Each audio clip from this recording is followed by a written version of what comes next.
Hey Sydney, what's up? Yeah, thanks for coming. I know what you do, but like, what is your job? Like, what do you do? Sure. Yeah. So I am an entertainment coordinator at Universal Television Alternative Studio. I work for, represent. I work for Toby Gorman, who is the president of the studio. I've been there for about a year and a half, which is crazy. Time really flew. Yeah. But yeah, my day-to-day is assisting him, making sure he gets where he needs to go, making sure his schedule is kept, and scheduling more meetings and answering phone calls, all the typical admin tasks. But Utah's is a really great place to work because they really want the coordinators to be more involved beyond that. So I get to sit on meetings, I get to give notes on cuts, on pitches. Cuts too. I didn't know that. And really wherever I want to get involved creatively, as long as it's helpful for the studio, they're more than happy to welcome me in that room. Wow. So I'm very grateful for that. That's really cool. Yeah. So do you feel like your job has changed like since the beginning to year and a half? Like, do you think you've kind of even though it might technically be the same position, do you think you've taken on as you've, gone through? Definitely. I think that's with any job, right? The more comfortable you get with the base tasks, the more you're able to take on. Totally. At the beginning, I was really focused on making sure I was the perfect assistant and nothing fell through the cracks. And now that I've gotten all of that admin stuff down, I'm helping in development on a show, and I'm building decks on the side, primarily for anything that Toby needs. He was kind enough to get me a ticket to Content LA last week, so I got to go to a conference. And overall, short answer, yes, I've definitely taken on more now than I did when I first started. And the weird thing about working for the president is I've also become kind of the de facto office manager, and there are random little tasks that come with working for the head of the studio that other coordinators may not have to deal with, like things for the leadership group, making sure that everything is running smoothly in the office. I'm also the page supervisor, so there's a lot of little things that go into it. Forgot about the page stuff. Yeah, I mean, as a former page, it's been really cool to work with the page and shape that program with the help of the other coordinators into something that I'm really proud of, because I'm happy to say we're like one of the most desired assignments. Yeah. Page supervisor, changing the department. I was gonna touch on the president part of it. Being in the industry, I know like the structure of it all, and it's like, so like, you get pitches and stuff like that, right? But like the president doesn't necessarily take all those pitches. Like it depends. If there's a really important partner or talent involved, he'll be in those pitches, or if it's a really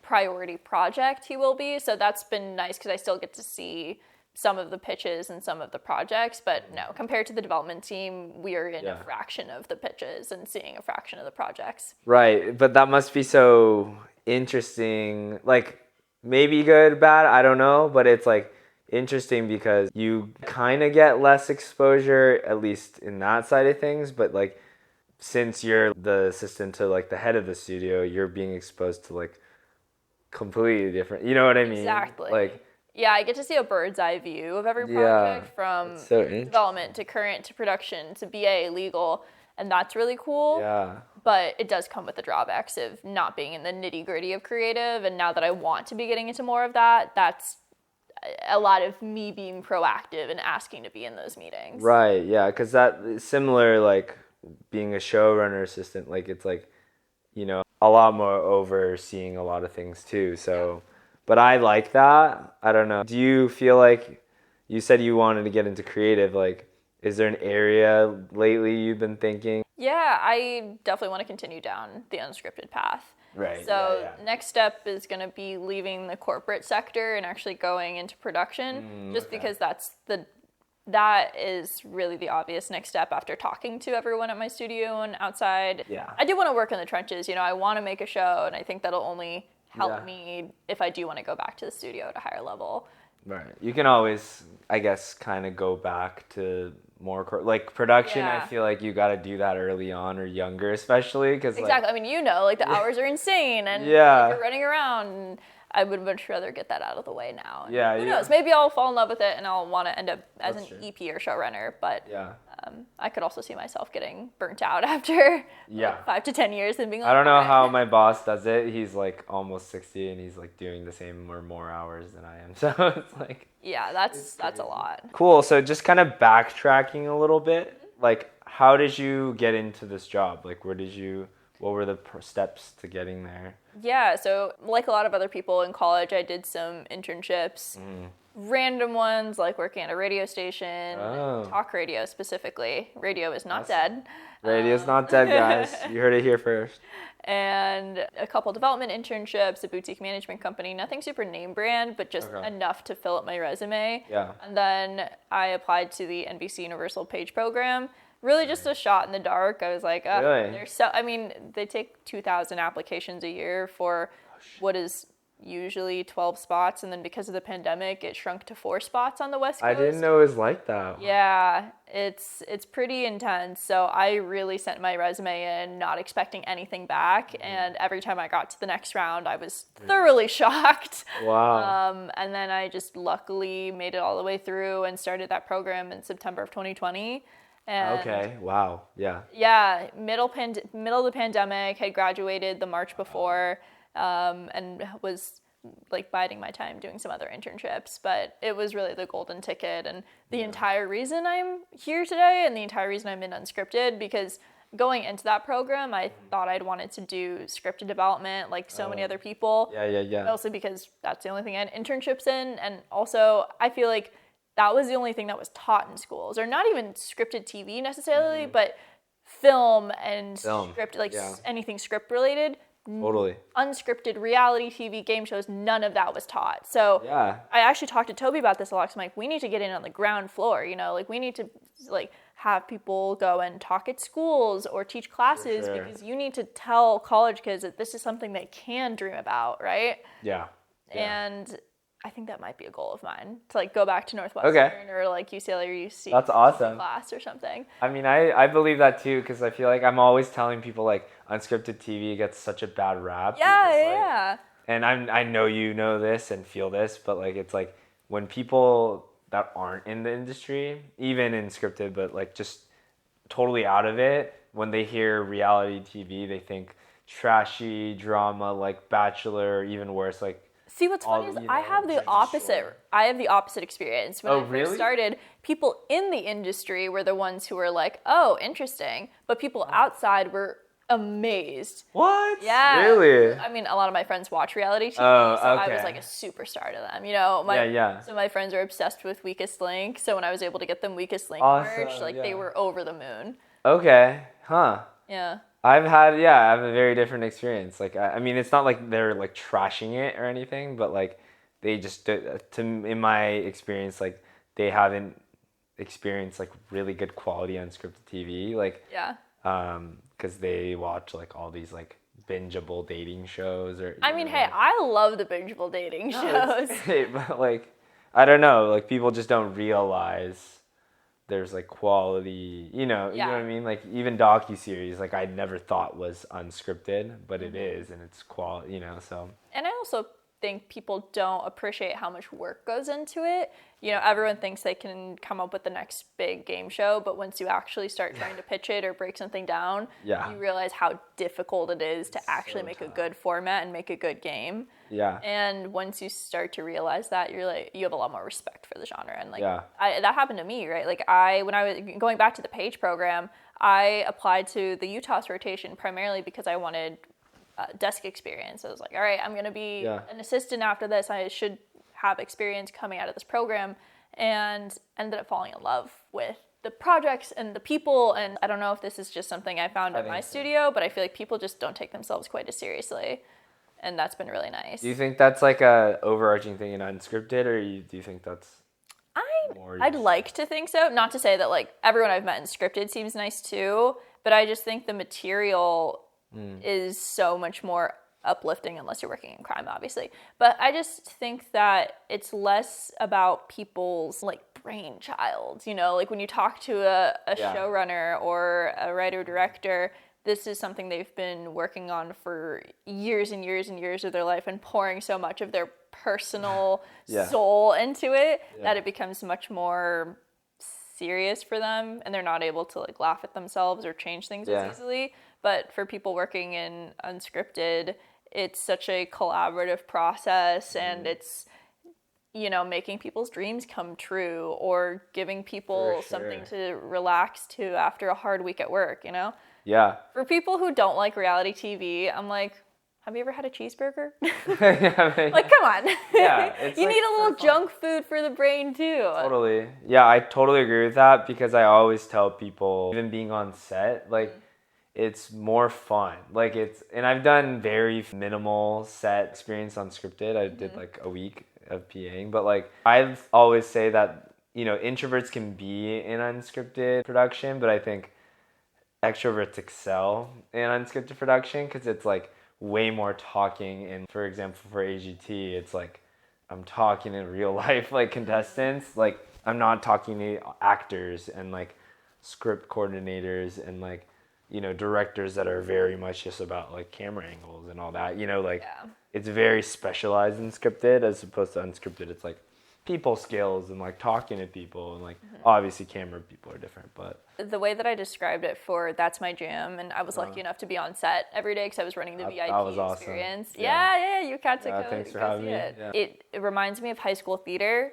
because you have everyone working together and hyping each other up for this big event, and as soon as those cameras start to roll, especially with Jimmy, who really likes it to move at the pace of a late night show, there's not a lot of retakes, there's not a lot of redos, so as soon as you start rolling, like, that's it, and you kind of just have to sit back and let the machine run, right? Versus scripted, like, I do a lot of indie producing and DPing on the side, actually. So I have a lot of experience in like short films and web series and music videos, and that's a lot of waiting around and doing the same take, and it's a lot less exciting, I think. Yeah, but it's like weird, because I do consume a lot of scripted TV, and it's like there is always a part of me that's like, oh, like the magic of scripted, you know, like, because it's like, I wouldn't say it's more creative, but it is more. Time. Yeah. Or it's a different kind of creativity, right? Yeah. I totally feel that. That's kind of why I keep doing all like the indie stuff on the side, to keep those creative juices flowing while I am working a desk job. Yeah, that's cool. Yeah, I feel like it's really important to like do stuff on the side for sure. I agree, and I was actually just talking to someone about this last night, the importance of having creative hobbies that aren't necessarily tied to your career. Because it feels a lot less be-all, end-all, right? Like, I love DPing, I love photography, but I don't want it to be my career. And so whenever I go on set, I don't feel like, oh, if I fail, this is going to be the end of my career, you know? Producing is a little more stressful, because I do want to produce long-term, but at least when I'm producing a short film, I'm like, well, this is all just, it's all learning for the future, right? Right. And I feel like there's still a potential for that side thing to, like, say it does evolve into something bigger that you could switch over to, like, totally, you know, but like starting it as a passion, I feel like it really helps, because you go way further, you know, if you're really interested in it, you're just doing it on your own time. You know, maybe you're not even getting like fully paid for it, you know? So. Oh, I mean, a lot of it is really just me and my friends. Like, I'm really lucky to be surrounded by a super creative group of people who are those self-starters. Like, my friend just wrote and directed a feature film this year. Another friend wrote and starred in a short film that another friend produced and directed. We're all like working simultaneously and all together, and when we see someone else being creative, it inspires us, and it's been great to have that community out here. A little going back again, like, is there anything that, you know, because I know you went through a very strenuous, you know, process to get that PAGE program, like, was there anything advice that you would give to like college students to do early on, so you can kind of get an edge on that? I mean, if you want to go into entertainment, and you're going to hear this a million times, but networking is key. So the earlier that you start that, even if just for practice, the better. And that involves reaching out to people who graduated from your school, reaching out to students that you knew who recently graduated, looking up some companies that you're interested in, and reaching out to people on LinkedIn. You know, not everybody is going to respond to you, but more often than not, when and this happens when I receive a random LinkedIn message, I may not get to it for a few weeks, but I genuinely want to help those people because I know how important it was for me to talk to people and learn about those positions, like you said, that I didn't even know existed. And it's funny how those connections will circle back, right? Yeah. I actually just grabbed dinner with someone who I was connected with back in 2020. We talked a few times and kind of fell off, and she actually slid into my email for the Real Champions to suggest a filmmaker that we should feature. And I was like, oh my gosh, Greer, we haven't talked in literally 3 years. I don't know if you remember me, but I'd love to catch up again. Full circle. Full circle. And it doesn't have to be scary either. You know, the word networking is really intimidating. It sounds really cold, but especially if you're an extrovert, it's not that. It's not that hard, really. You know, it's just talking to new people and learning about what they did and what makes them tick. And if you think of it as more of like a research process and a friend-making process, it's a lot easier to stomach. Friend making, I like that. Yeah, exactly. Not networking, friend making. Right. Like going to networking events, it's more of like, oh, it's a mixer. You know, I feel like nowadays all these events are not called networking. Yeah, people are afraid to put that word on it. Yeah. Like, let's go for a hike. Like, let's go to the beach, you know, and hang out. Yeah. Another big thing to tell the college kids who are listening to this The college. like follow the people, not the job title. Nice. You know, you could have the most incredible job title in the world, but if you despise the people you're working with, you're going to be miserable, especially in this industry where we're working like 12-hour days. These people are going to be your best friends, so you better hope that you like being around them. Yeah, and it's not them liking you. Like, obviously it is to get the job, but like you should also think about like, will I like them? Oh, absolutely. When you're interviewing, it's obviously the hiring manager is interviewing you, but you're also interviewing the workplace, right? Yeah. So ask those questions about company culture and the team environment and things like that, because that's just as important as making sure you have the right benefits and pay. Yeah. We'll kind of transition a little bit. What's something that you think you would push in your industry? Yeah. Well, first of all, I really support your mission as well. Thank you. Filipina, I do love that as well.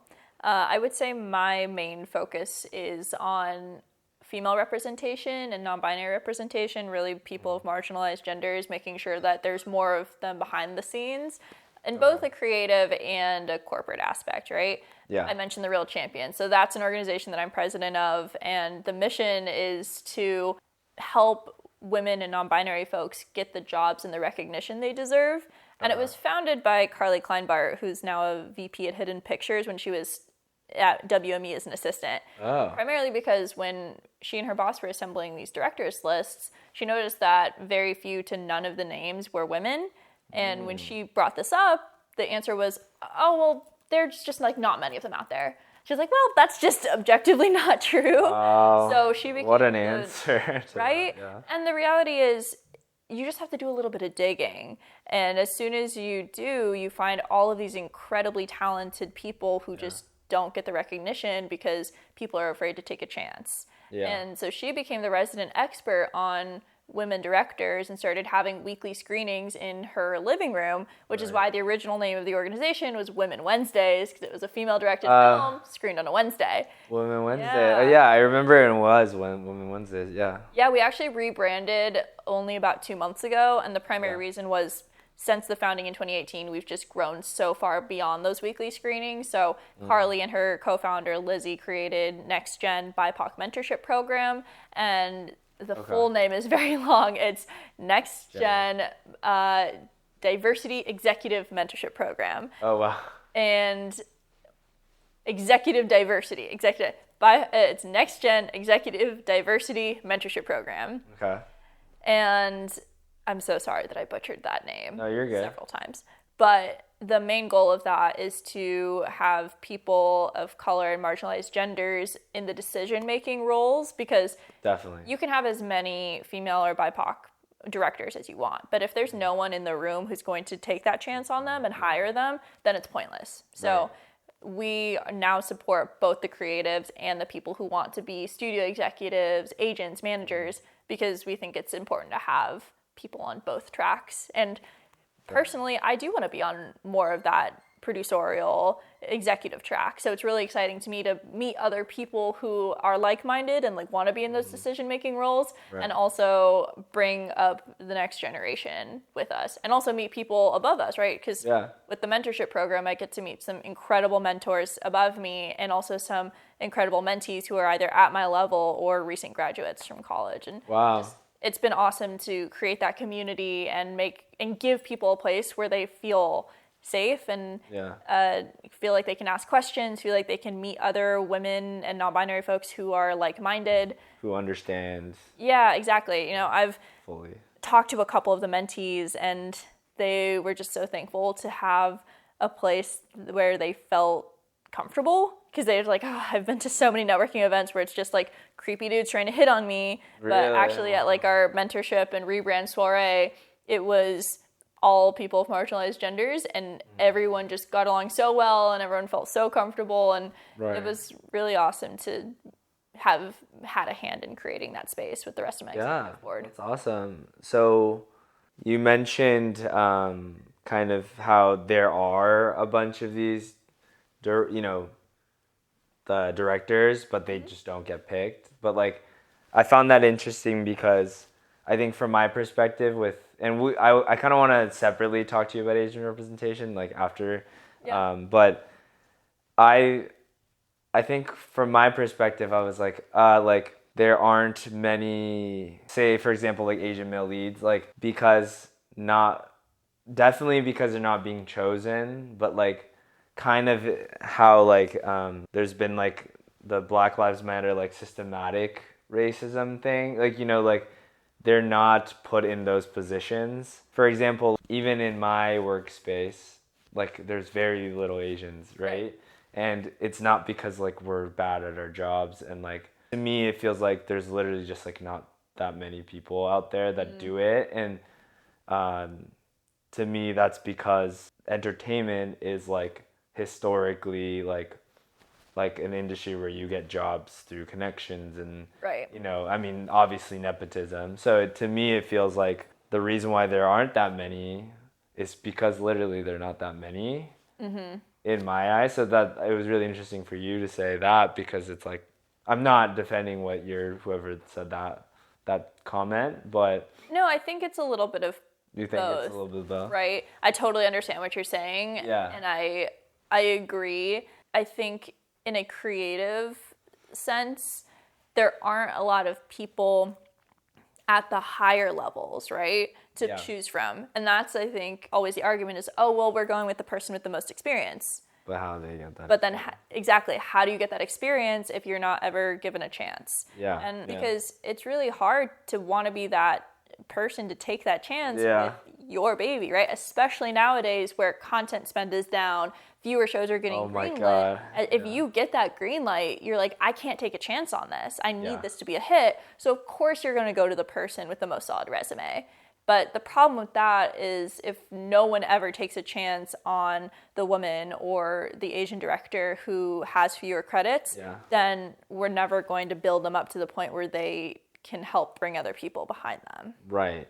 Yeah, that's such a conundrum that I deal with too. Like, it's more for talent, but like, we'll develop shows or something. It's like, oh, we want to attach a host to it or whatever, right? And it's like, I don't know, like I end up choosing, like, even if I'll make like a short list myself, I'm like, oh my God, this person would be good, this person would be good. Like, they end up all being like white people, and it's like, that's because they've literally been in like so many things and like have so many followers and everything. And I'm like, dang, like, okay, let me pivot and try to find like, for example, an Asian male host. I'm like, who would do that? Like I literally couldn't find any. And it's like, that's so interesting. Yeah, it's tough, right? Especially nowadays where talent attachments are so important. Yeah. You need that huge star to really get something sold. But I honestly miss the days of where you build fame through the show, right? Like, I'm a huge Survivor fan. So Jeff Probst, he was a nobody. He was a producer during the first season. Nobody knew who he was.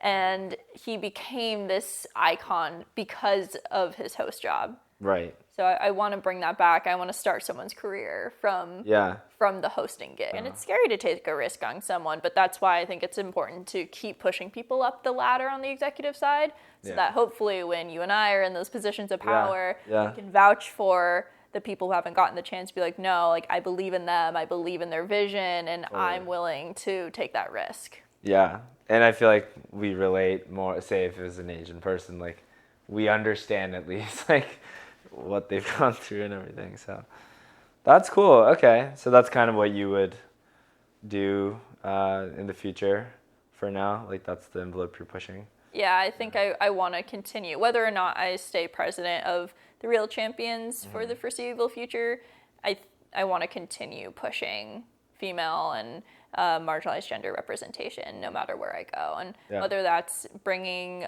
more women and non-binary folks onto set with me in the future, or assembling a team of primarily women, I want to make sure that that's something that I continue pushing for. Nice.